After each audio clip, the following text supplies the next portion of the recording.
Hindi tayo mga idol, so ito yung video namin mga idol.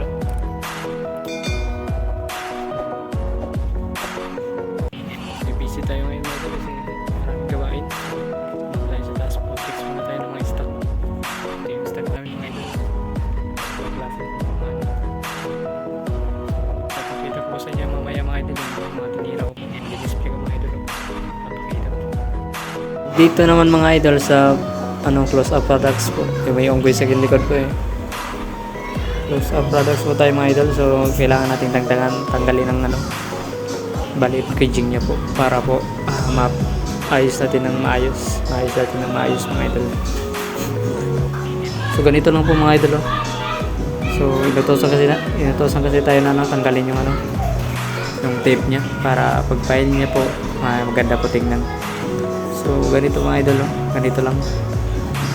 So unang-una sa lahat mga idol, humingi pa ako ng isang like mga idol, isang share naman po. Tsaka ganito po mga idol. Ganyan na po yung pagkakaayos niya. So sa mga gustong matuto kung paano po, ganyan na po ka-basic mga idol. So ipapakita ko po mamaya yung na display ko po. Ito po mga idol. Ito po yung mga tinira ko ngayon. So, napakaganda po tingnan napakalinis po tingnan mga idol. So yan na po yung inayos ko. So maraming salamat mga idol. Sana po palagi kayong nakasuporta sa akin kahit ganito lang po yung mga content ko po. Kasi ito na po kasi yung kaya natin gawin. Yung ipakita yung